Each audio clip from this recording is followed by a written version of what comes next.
it's young, it's exciting, it's righteous, and I loved it. We were the first to start going on the college campuses and fighting against communism. Very loyal, very hardworking. It was a light, bright, exciting time. We were activists. We were on the street. We were demonstrating. We were having rallies. We went to universities. We challenged. We played music. We appealed to the people. It shaped the destiny of my whole life. And the essence is so simple. The essence is love. It was an odyssey. It was like stepping through a doorway into a world of discovery and truth and spiritual insight.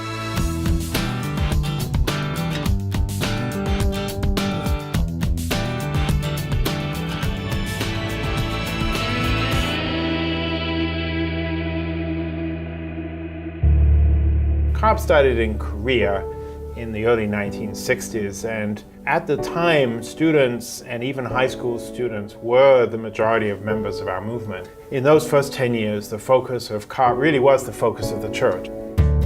It was the teaching of the principle. It was outreach to new people. We were trying to teach anybody who would listen about the principle of CARP and how people could develop a deeper relationship with God and how different religions could come together. I was praying to find a Christian community in New York City that I could find God's will for my life, and I joined CARP in 1975. I encountered a family experience of such diversity that was undeniable that there was something very unique within this body of people. I was really looking for a better place where people treated each other with respect and were really working to make the world a better place together. I was young and thought I knew everything, but I learned so much more in our movement.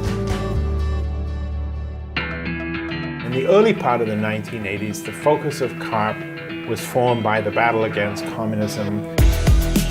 The Cold War was really at the pinnacle, and Father Moon had made such a point of teaching that the greatest evil of the world really is the militant, atheistic, communist movement that was rapidly spreading across the globe. It hurt people, it killed people, it destroyed nations, it was not righteous, and it was ugly. We were supporting solidarity. We were also supporting the struggle against the communists in El Salvador. We went from campus to campus. We had bands. We spoke out about these issues.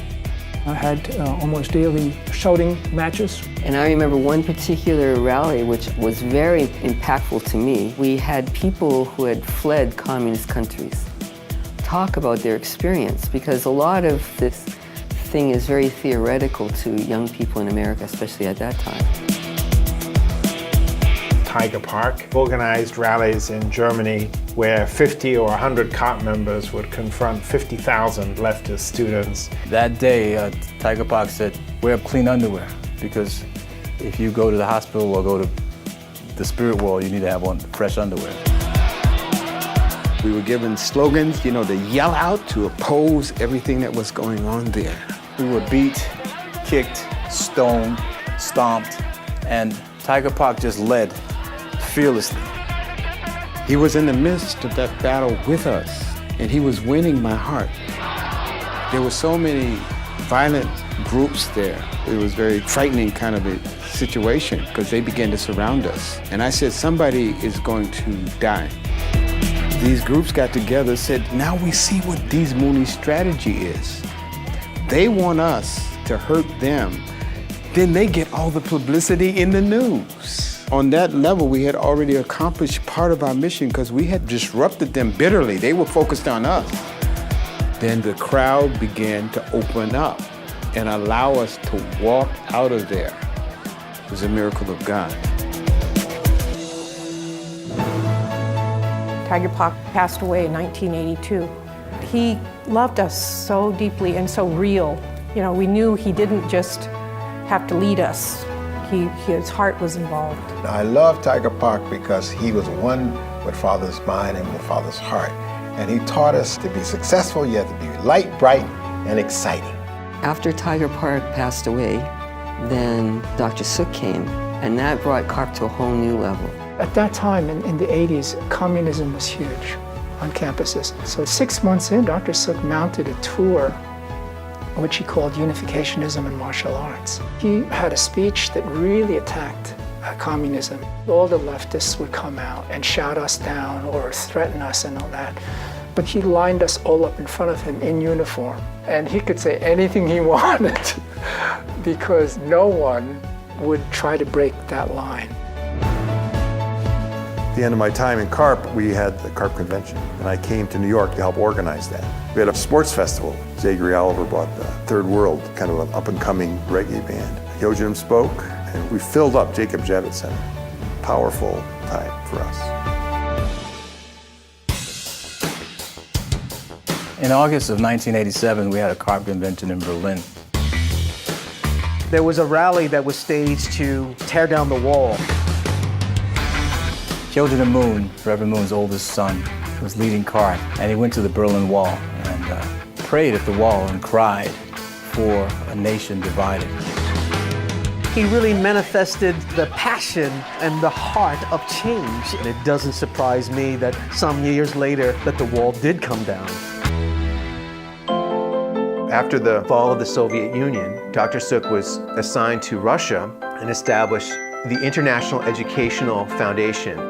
We were networking with the ministers of culture, ministers of religion to support the leadership training of the young Russian and former members of the Soviet Republic, such as Ukraine and Minsk. CARP was inviting students from some of the top universities in Russia to come to America to hear Divine Principle, as well as to see some of the historic landmarks in America. Whatever they did in Russia to prepare the students to come to New York was amazing because the students' hearts were so prepared, for us to be able to give lectures or to be able to do group activities. Their hearts were open to receive. In 1994, New York CARP became World CARP, and the president was Jin-Hun Park. And World CARP adopted a program called PLA, or Pure Love Alliance. And under that leadership, Father asked to create a purity movement in the United States. The intention was to get a lot of media exposure, to get proclamations from mayors and other political figures that would support what we're doing. This is a new age. Back then, it was an exciting time, but at that time, we didn't really develop the student culture. We weren't a movement of students, by students, for students yet. I really look forward to CARP becoming a truly student-oriented movement where we would help students succeed in their scholastic careers, that we would serve the campus community, that the university would see us as a real asset. If we can become people of integrity and competence, then it's very easy for people to trust and respect us. In the past, we were very immersed. It's kind of drop everything. Now we're repositioning CARP to really curve fit around people's lives instead of have people's lives curve fit around us. I see a lot of kids today, young people, just living for materialistic things and living for themselves, but it's not a way that's going to bring happiness. Our mission is to inspire and empower students to be global citizens by engaging them in the study and application of unification principles. So I would like to invite you at this time to not only celebrate and honor the past, but continue to work together to secure an exciting and hopeful future.